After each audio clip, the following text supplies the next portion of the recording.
Good morning, Michelle Saxman here, and ready to share with you some time with Jesus Calling by Sarah Young on April the 10th. I've got like 3 takeaways on this one. The first one, it says everything that happens fits into a pattern for good. And it was just on the 7th, April 7th, that I would say that the word pattern began to resonate with me. And it says, I arrange the events of each day to form you into this preconceived pattern. And it really got me thinking about all the different patterns that exist that God created. And there are patterns in the season. There are patterns in the tides. There are patterns in the sunrise, the sunset. There are patterns even within our human body in the waking, the sleeping, patterns throughout with digestion, patterns, so many different patterns that are, I'll just say, even internal. And then the external patterns of things that are unfolding.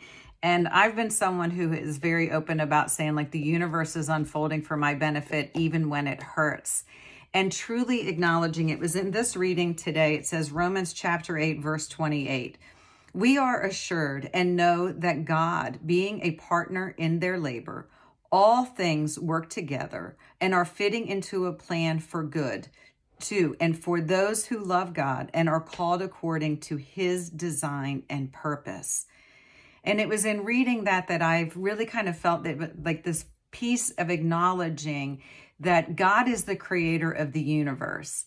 And the universe isn't, I'll say, like, just the earth, just human form, but it is all the pieces and the particles in the galaxies and the stars and the oceans and so much larger.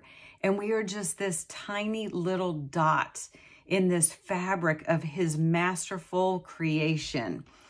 And that things are unfolding in a pattern. And when we get caught in the problem solving, when we get caught in the analyzing the intricacies of the pattern, and we focus our energy is our greatest resource. And it's mental energy and it is physical energy. And I've mentioned before, the brain takes about 20% of the human body's energy. But when we focus it on the muck and the mire, remember it says he pulled us out of that pit. So we were in a season of darkness and he met us there with his light. And then we're given this opportunity to climb out of that darkness, holding his hand and really kind of shedding the need to solve the problems, to determine the pattern. But if we can accept it with humility, trusting confidence that it is going to unfold for our benefit. Again, he knows the plans that he has for us, plans to prosper us. And abundance in the kingdom is not what abundance is in the culture. Abundance in the culture is accumulation of external things.